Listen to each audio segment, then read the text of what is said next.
continues at 8. The South African non-profit civil society sector plays a significant role in helping the South African government to fulfill its constitutional mandate and improve its image abroad. Gift of the Givers is one of those organizations that has been influential and active in many disaster-stricken areas locally and abroad. A book on its founder, Dr. Imtiaz Sooliman, titled Gift of the Givers, A Mercy for All, is on the shelves. Its author, Shafiq Morton, joins us from our Cape Town studios to discuss the subject of his book. Thanks for joining us, Shafiq. How would you respond if you were asked a question like, who is Dr. Imtiaz Sooliman? Good evening, Tambili. First of all, yes, in fact, to describe Dr. Sooliman, I would actually use the word commitment in uppercase. He's a very committed human being, very compassionate, very sincere, and also honest in everything that he does and everything that he executes, from the ideas and all the various problems that he has to deal with. So I think commitment is the key word, plus compassion. Now, what drove you to write the book? In fact, what drove me to write the book was, in fact, Dr. Sooliman himself. He had been resisting the idea of a book about his organization for some time when a publisher from the company that did the book, Bookstorm, Louise Grantham, persuaded him that now the time was right to write a book about the organization, because it had already done 41 countries, given 1 billion rands worth of South African money to people in various parts of the world, including Africa and South Africa. The time was now right to write the book. So I got a phone call, and Dr. Sooliman said, okay, Shafiq, I want you to write the book. And that's how easy it was in the beginning. Now, there must be a defining moment that must have ignited the passion and love to help others in Dr. Sooliman and gave birth to Gift of the Givers as we know it today. Does this come through in the book? It does. In fact, there are two key incidences which motivated Dr. Sooliman to become the person who he is today. The first one was in 1990 in northern Mozambique, after a very severe famine and drought. He remembers very vividly looking into a dried riverbank and seeing young children digging into the dry riverbank and basically drinking mud, because there was nothing else to drink, there was nothing else to get water with. So straight after that, he did his first mission with an organization called the Islamic Medical Association. Fast forward to 1992, Dr. Sooliman finds himself in Istanbul, Turkey on a Thursday evening, and is introduced to a Sufi sheikh. Now, a Sufi in the Islamic world is the direct opposite of ISIS. Very compassionate people, very loving people, very tolerant people.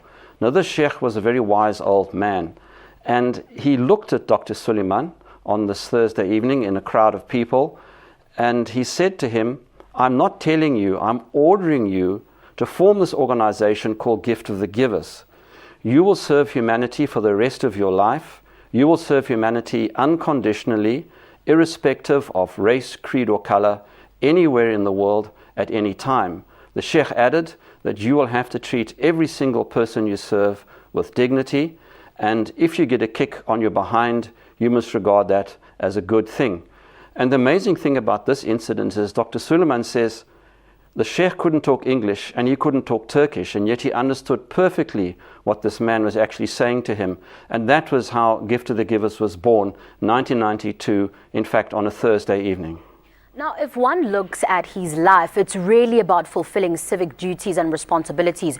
What do you think should be done to bolster and stimulate the spirit, particularly here at home? I think we have to be more generous. It's a cliche, but I think we have to realize what Ubuntu really means. It means that we are who we are through others. We have to be compassionate, and we have to be caring. We have to be less selfish about ourselves.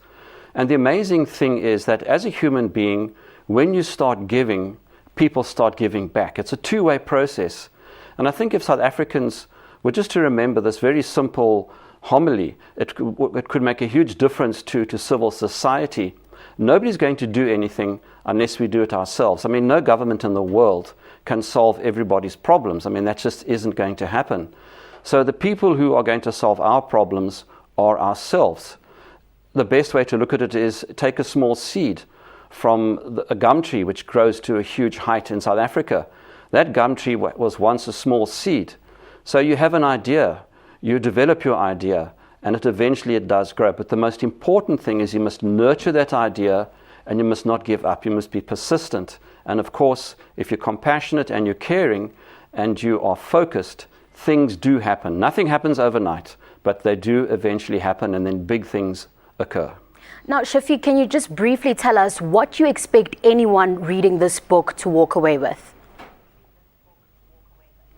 What they're going to walk away with is a story, a very proud South African story. This is a South African organization that has created a massive footprint, not only in our African continent, but worldwide. I mean, to date, Gift to the Givers has delivered over 1 billion rands worth of South African money in aid to something like 42 different countries over a period of about 20 years.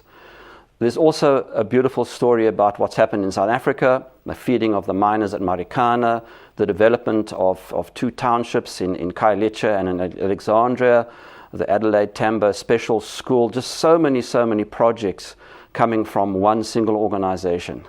We'll have to leave it there, Shafiq. Thank you very much for your time.